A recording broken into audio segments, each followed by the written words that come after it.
한 3주간에 걸쳐서 맥주절에 대해서 함께 하나님의 말씀을 생각해 봤었죠.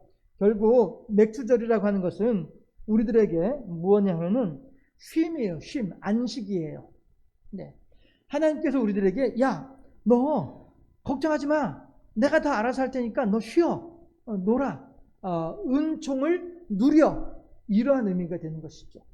누린다라고 하는 말이 우리들한테 어쩌면 좀 낯선 말일 수도 있어요. 왜냐하면 우리들은 놀면 그게 죄인 줄로 살아왔었으니까요.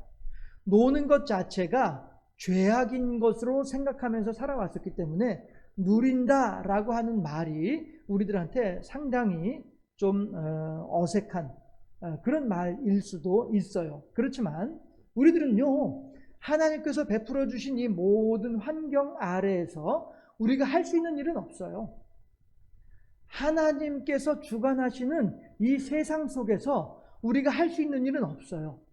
다만 우리가 할 수 있는 일이 있다고 한다면은 어이구 하나님 감사합니다. 어이구야 하나님 신난다. 이거예요. 어이구야 하나님 최고네요. 이거예요. 하나님께 영광 돌려드리는 거. 이것만이 우리가 할 수 있는 유일한 일이에요. 그럼에도 불구하고 특히나 우리 한국 교회는 그동안에 잘 살아보세, 잘 살아보세 이 논리 가운데에 젖어 있어서 교회 안에서도 봉사를 하지 않으면 죄 짓는 것 같이 여겨지는 그런 신앙생활들을 해왔단 말이에요. 그리고 또 심지어는 뭐라고도 얘기를 하냐면은 이 교회를 내가 그만 다니고 싶어. 그럴 때 좋은 핑계거리가 뭔 줄 아세요? 목사님 저 이제 교회 그만 다닐래요. 왜요? 다른 교회 갈래요. 왜 그러세요? 이 교회에서 내가 할 일도 없어요. 이 교회에서 내가 할 일도 없어요. 그러니 나 다른 교회 갈랍니다. 이렇게 얘기를 한단 말이에요. 교회 하면은 일하러 오는 곳으로 생각을 해요. 아니란 말씀이에요. 신앙생활은요, 일하려고 신앙생활하는 것이 아니라고요. 또한 신앙생활은 로또 복권 당첨되려고 오는 것도 아니에요. 신앙생활하는 것도 아니에요. 야, 교회 다니면은 집사인데 어떻게 알아? 맨날 집사 부르잖아. 예. 그런데 교회 다니는 것이 잘 살려고 교회를 다니는 것 또한 잘못된 신앙이에요. 왜냐하면 하나님을 믿기도 이전부터 이미 우리들은 잘 살고 있었어요. 무슨 소리 하는 거예요? 한 끼 끼니 걱정을 하면서 살고 있는 중인데 끼니 걱정을 할지언정 죽진 않잖아요. 그렇죠? 예, 끼니 걱정을 할지언정 아직 죽지는 않았고요. 아직 죽지 않는 것에서 떠나서 더 나아가서 하나님을 믿기까지 하게 되었으니 이 세상에서도 아직은 안 죽었지만 하나님을 믿음으로 말미암아 천국에까지도 들어갈 수 있도록 됐으니 이미 그 사람은 이득을 보는 장사를 하고 있는 거예요. 내가 살아가는 모습이 아무리 남들보다 못하고 남들보다 어렵고 남들 100만 원 벌 때 난 10만 원밖에 벌지 못하니 난 참으로 불쌍한 인생이야 라고 하면서 살아갈지언정 그 사람들은 100만 원을 벌면서도 천국에 소망이 없어요. 우리들은 9만 원도 안 되는 5만 원을 벌면서도 천국에 소망을 가지고 살아요. 이미 그것으로 우리들은 하나님의 큰 복을 받고 있는 사람들이란 말이죠. 100만 원을 벌면서도 천국에 소망이 없는 사람이 있다 할지라도 그 사람도 이미 하나님의 복을 받고 있는 사람이에요. 왜냐하면 언제든지 그 사람이 교회에 와서 하나님을 믿고 천국의 백성이 될 수 있는 기회가 있는 사람들이기 때문에 그래서 그 사람들에게도 이미 하나님께서 무한하게 복을 주고 있는 이러한 사람들이란 말이죠. 결국 이 세상을 살아가는 우리들은 어느 누구로 할지라도 청와대에 있는 사람이든 아니면 저 다리 밑에 살아가고 있는 노숙인들이든 숙자씨들 이들 누구라 하더라도 이미 그들은 이미 다 큰 복을 받고 있는 사람들이에요. 다만 그들이 아직 내가 하나님으로부터 어떠한 복을 받고 있는지 깨달아 알고 있지 못하고 있을 뿐이죠. 그러니 이 세상에는 두 가지 종류의 사람이 있다고 하는 말이 맞는 말이에요. 어떤 말이냐면은 첫 번째 사람은 회개하지 않은 죄인이 살고 있고요. 두 번째는 회개한 죄인이 살고 있어요. 이 세상은요 모두가 다 죄인으로 살고 있는 거예요. 그럼에도 불구하고 이 세상은 모든 사람들은 그 죄를 무릅쓰고 하나님의 복을 받으며 살고 있어요. 그러니 회개한 죄인은 하나님으로부터 얼마나 복을 받고 있는지를 깨달아 알고 있는 사람이 회개한 죄인이고, 회개하지 않은 죄인은 하나님으로부터 받은 복이 무엇인지 아직 모르고 있는 사람들이란 말이죠. 그러니 우리들은 내가 하나님으로부터 복을 받기 위해서 어떤 특별한 일을 하지 않아도 이미 하나님은 내게 복을 주고 계시다. 할렐루야. 이 사실이 우리들의 마음속에 믿어지게 될 때에, 그때서야 비로소 이것은 이제 저의 생각이에요. 예, 저의 생각이에요. 네, 뭐 여러분들께서 그건 아닌 것 같은데요 하시면 뭐 어쩔 수 없습니다. 단지 저의 생각이니까. 아마도 예수님께서, 부활하신 예수님께서 마가의 다락방에 가룟 유다는 죽고 도마는 다른 데 볼일 보러 가고 10명만 남아있는 제자들을 향하여 나타나셨을 때, 그때 예수님께서 하셨던 첫마디 말씀이 뭐였습니까? 평안하라 였잖아요. 평안하라. 혹은 다른 성경에서는 평안하냐 라고 하는 질문이기도 하고요. 평안하라 라고 하는 명령이 되어졌든 평안하냐 라고 하는 질문이 되어졌든, 예수님께서 부활하셔서 제자들에게 나타나셔서 첫 번째 하셨던 예수님의 말씀의 주제는 평안이었었어요. 평안. 그러니 우리들도 마찬가지로요, 내가 회개한 죄인으로서 나는 너무나도 많은 하나님으로부터 복을 받고 있구나 라고 하는 사실을 깨달아 알게 되는 그 순간에 우리들은 그때 그 10명의 제자들이 누렸음직한 평안을 우리도 함께 누리게 될 것이다 라고 저는 생각을 해요. 여러분들은 저의 생각에 동의하시나요? 그런데 왜 이렇게 힘이 없으세요? 아침들 안 잡수셨어요? 이 더운 중에도 저도 이렇게 힘을 내고 있는 중인데 저의 생각에 동의하시나요? 할렐루야. 예. 세련된 교회는 어떤 교회라고요? 아멘 소리가 큰 교회가 세련된 교회라니까. 예, 해서 우리들은요, 하나님의 은혜 가운데에서 누릴 줄 알아야 돼요. 하나님의 사랑을, 하나님의 베풀어준 복을 누릴 줄 알아야 돼요. 예. 제가 지금 비록 이렇게 두꺼운 옷을 입고서 땀을 흘리고 있지만 생각을 했어요. 야, 이거 봐라. 아무래도 내가 다음 주에는 이 저고리를 벗어버리고 좀 더 얇은 저고리를, 좀 이제 형형색색의 옷이긴 하지만 좀 더 얇은 저고리를 입어야 되겠다라고 생각을 하는 거예요. 그러면서 그거 입으면 될 텐데 뭐 이렇게 이런 색깔을 고집을 해가지고 내가 이렇게 고생을 하고 있지? 하는 생각이 드는 거예요. 예. 저한테도 이거보다 얇은 옷 있어요. 예. 예. 얼마나 감사해요. 더우니까 선풍기도 틀어놓고 방향도 돌리고 훨씬 더 시원해지잖아요. 이런 것들이 다 뭐예요? 하나님께서 우리들에게 베풀어 주시는 은혜란 말씀이 있죠. 우리들은 여기에 있어서 아이고 하나님 감사합니다 하면서 경배하면 되는 거죠.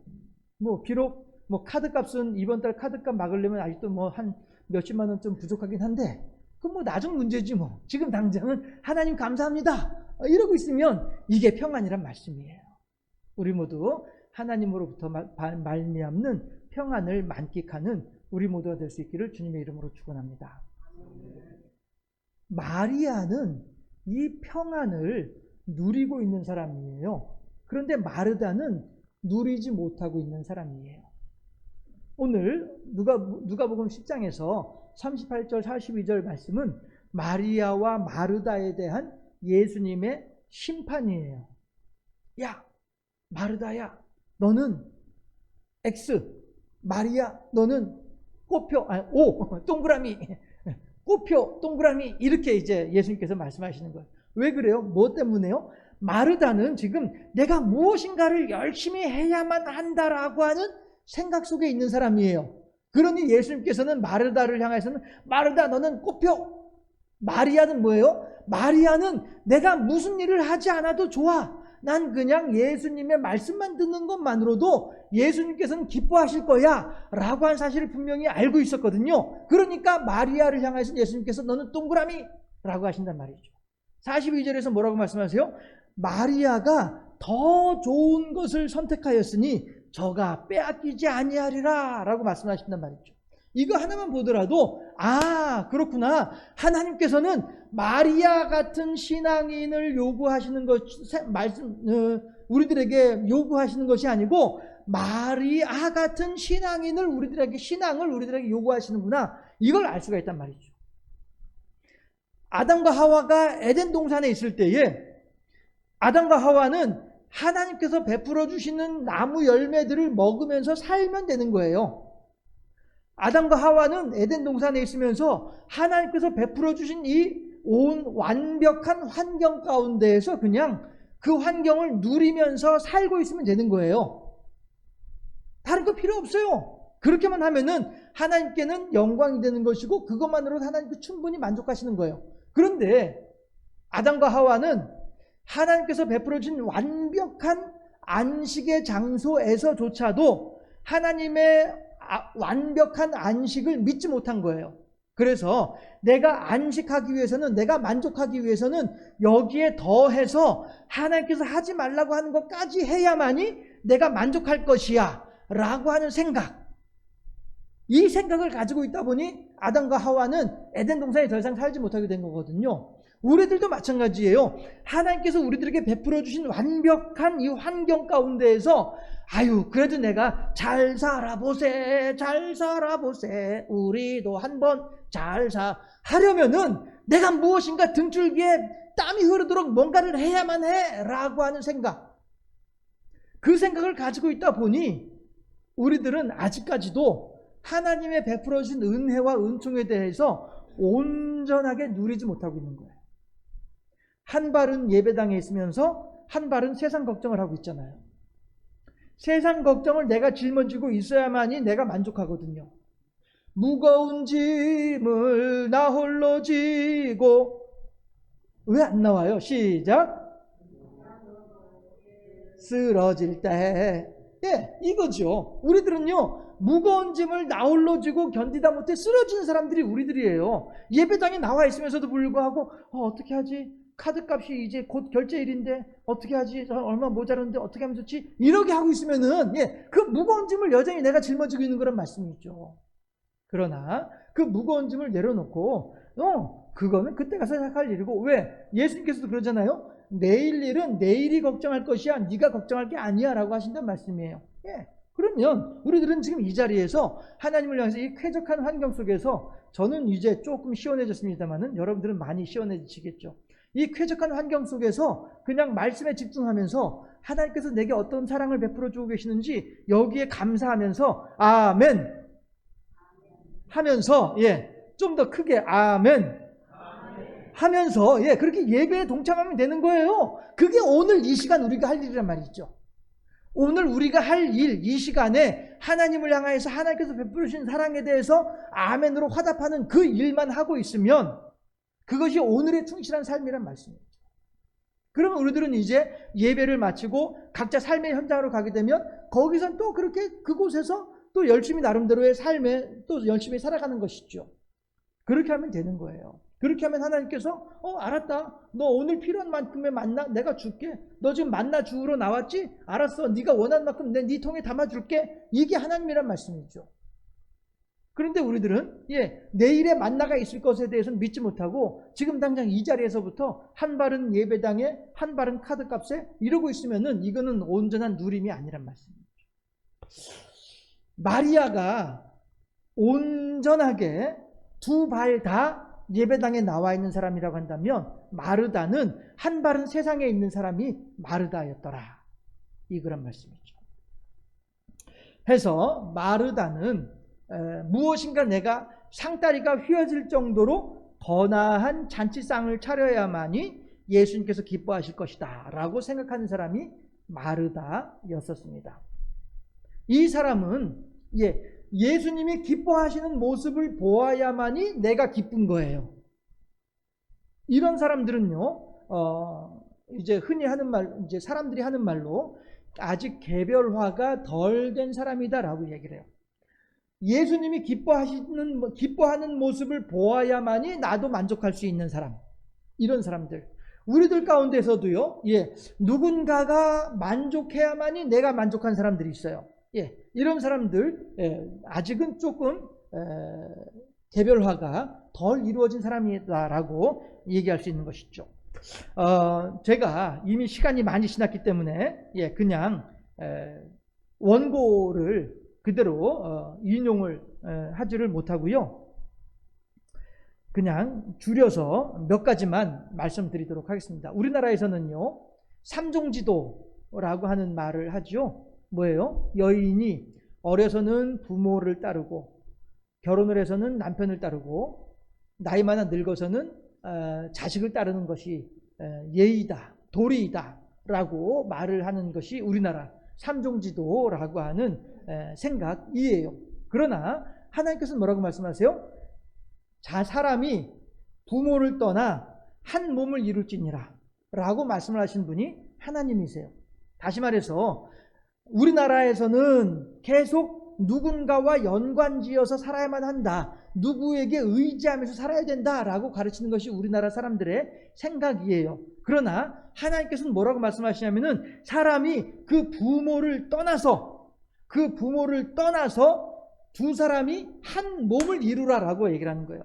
두 사람이 한 몸을 이룬다라고 하는 말은 서로 간에 종속되라고 하는 것이 아니라 서로 같이 보완하라고 하는 거예요. 다시 말해서 한 사람이 주체적이 되고 한 사람이 거기에 의지하는 인생이 아니라 서로 상호 협력하는 한 몸을 이루라라고 하나님께서는 가르치신다는 것이죠. 다시 말해서 어린아이들이 엄마가 같이 빈 방에 엄마랑 같이 있다가 엄마가 방에서 나가게 되면 아이들은 의례껏 울게 마련이에요. 응애 하고서 막 앙앙 하면서 울죠. 울다가도 정서적으로 건강한 아이들은 엄마가 돌아오면은 금방 울음을 그치고 그 방에 널려있는 장난감을 가지고 놀아요. 엄마가 옆에 있다는 사실 하나만을 가지고서도 충분히 마음의 안정감을 느끼고 장난감을 가지고 놀아요. 그런데 건강하지 못한 아이들은요, 응애하고 울다가 엄마가 오게 되면은요, 여전히 엄마 치마꼬리 붙잡고서 계속 울고 있어요. 이거는 정서적으로 심각한 아이예요. 왜냐하면 분리불안이 심하기 때문에 그래요. 엄마가 내게서 또 도망가면 어떻게 하지? 라고 하는 불안감 때문에 엄마 치마꼬리를 놓지 못하는 거예요. 이게 분리불안이 심각한 아이의 모습이에요. 더 심각한 아이들은요, 엄마가 있든 없든 신경도 안 쓰고 울지도 않는 애들은 더 심각한 아이들이에요. 어떤 사람들은 아이고 우리 애는 너무너무 순해, 엄마가 없어도 울지 않고 잘 놀아 라고 생각하고 있지만 그건 착각이에요. 도리어 그것은요, 엄마에 대해서 어떠한 기대도 하지 않는 아이들이에요. 아이의 처음부터 엄마는 엄마대로 나는 나대로 이렇게 살아가는 아이들이에요. 이 아이들은 정말로 심각한 아이들이고요. 그 다음에 엄마가 돌아왔음에도 불구하고 울음을 진정하지 못하고 계속 울고 있는 아이들, 이 아이들도 심각한 아이들이고요. 건강한 아이들은 엄마가 왔으면은 울음을 뜯고치고서 헤헤 웃으면서 다시 또 장난감을 찾아가는 아이들, 이런 아이들이 건강한 아이들이에요. 장난감을 찾아가는 아이들이 개별화가 잘 이루어진 아이들이에요. 엄마 치마거리를 붙잡고서 울음을 그치지 못하고 있는 아이들은 개별화가 별로 이루어지지 못한 아이들이에요. 엄마하고 상관없이 살아가는 아이들은 이거는 개별화가 문제가 아니고요, 아예 엄마에 대한 신뢰감조차 없는 아이들이에요. 정말로 심각한 아이들이 되는 것이죠. 해서 우리들은요, 개별화를 이룰 수 있어야 돼요. 어떤 사람들은 우리 이제 거기 안 그래도 제가 이거 원고를 준비하면서 우리 두 분 권사님들을 생각을 했는데요. 어쩌면 두 분 권사님들한테도 적용되는 내용일 수도 있어요. 보통 사람들은요, 나이가 되면 짝을 만나서 결혼을 하는 것이 이게 일반적인 모습이에요. 그런데 요즘 사람들은요, 대체적으로 결혼하더라도 아기는 낳지 않으려고 하는 경우들이 있어요. 낳더라도 한 명만 낳겠다라고 하는 사람들이 있는 거죠. 이런 사람들 또 그런 사람들이 있고, 어떤 사람은 아예 결혼을 안 하려고 하는 사람도 있어요. 제가 여러분들한테도 한번 소개를 했었는데요. 제 친구 목사님 아들이 이쪽 포항 쪽에 무슨 일이 있어가지고 우리 집에서 하룻밤 잔 적이 있었어요. 그랬는데 그 친구하고 저랑 이제 둘이서, 우리 애들보다도 이제 몇 살 위 아이들이었거든요. 이런저런 얘기를 하다가 애가 공부를 잘해요. 그래서 야, 넌 그러면은 앞으로 어떻게 살 거야? 이렇게 이제 물어봤죠. 그때 아마 공무원 시험에 합격했다든가 이랬을 거였었어요. 장가 가야지? 제가 이제 농담 삼아서 그렇게 물어본 거죠. 예, 공무원 시험 합격됐으니까 고등학교 졸업하기 전이었던 것 같은데 아무튼 합격해놨으니까 이제 뭐 살 길은 충분하고 장가 가야지? 이제 이렇게 물어봤어요. 그랬더니 너무나 뜻밖으로 전 장가 결혼 안 할 거예요. 이렇게 대답을 하는 거예요. 놀래가지고 왜? 그랬더니 아니 뭐 힘들게 돈 벌어가지고 다른 사람들을 먹여 살릴 이유가 뭐가 있어요? 나 혼자서 그냥 재밌게 살면 되죠. 목사님 아들인데 그렇게 얘기를 하더라고요. 그래서 제가 아이고 야 요즘 사람들이 이렇게 생각하나 보다 이런 생각을 한 적이 있었는데요. 이것은 건강한 모습은 아닌 거예요. 똑똑한 모습일 수는 있어도요. 정서적으로 건강한 모습은 아닌 거예요. 하나님께서 우리들에게 주신 사이클은 하나님께서 우리들에게 주신 기본 생리는 어려서는 부모를 의지하여 살다가 어느 만큼 나이가 차게 되면은 부모로부터 떨어져 나와서 나 혼자만의 독립적인 생활을 할 수 있어야 되는 것이죠. 그런데 그 독립적인 생활이 나 혼자만의 독립적인 생활이 아니라 또 다른 나 혼자만의 독립 생활을 원하는 두 사람이 함께 보완하면서 서로 합력해서 한 몸을 이루어 살아가도록 하는 것. 이것이 하나님께서 우리들에게 맡기신 정서란 말씀이죠. 그런 측면에서는 어쩌면 권사님네 두 아드님들조차도 어쩌면 그런 측면에서 개별화가 아직 덜 이루어졌다라고도 이야기를 할 수 있을 거예요.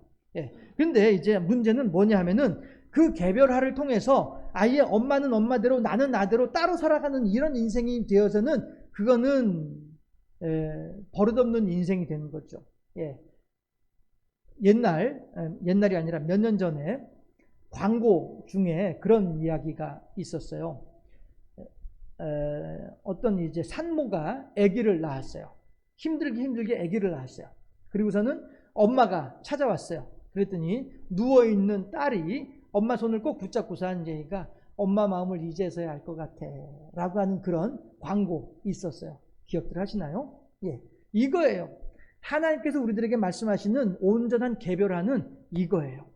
엄마로부터 떨어져서 나만의 삶을 살면서도 불구하고 엄마하고 완전히 정서적으로 분리된 것이 아니라 도리어 엄마를 더 깊이 이해하고 엄마의 인생을 더욱더 잘 이해할 줄 아는, 그래서 엄마와 정서적으로 더욱더 가까워지고 밀착되는 이러한 모습, 이게 건강한 개별화이거든요. 자, 잘 들어주세요. 마르다는 그런 면에서는 예수님과 더불어서 개별화를 이루지 못했기 때문에 어떻게 해서든 예수님을 내가 붙잡고 있어야 돼. 어떻게 해서든 내가 예수님을 내 마음에 딱 붙잡고서 예수님이 나를 쳐다볼 수 있도록 해줘야 돼. 해야 돼. 이러한 생각을 가지고 있다 보니 예수님 앞에서 거나한 잔치상을 차리려고 노력을 하는 거예요. 그러나 그것은 마르다 개인의 자기의 욕심을 따라 하려고 하는 행동일 뿐이었다는 것이죠. 마리아는 예수님의 마음을 누구보다도 잘 헤아리고 있는 사람, 그러니까 마르다보다는 더 잘 예수님의 마음을 헤아리고 있던 사람이 마리아였었어요. 그러니 마리아는 가만히 있어보자. 예수님께서 진정으로 좋아하는 게 무엇이지? 예수님은 당신의 말을 귀담아 듣는 것을 더욱더 좋아하시지 라고 하는 예수님에 대한 깊은 이해, 그리고 이 시점에서 내가 해야 할 일은 무엇이지? 예수님의 말씀을 통해서 내가 가르침을 받아야 되지, 이것을 정확하게 알고 있는 사람이 마리아였단 말이죠.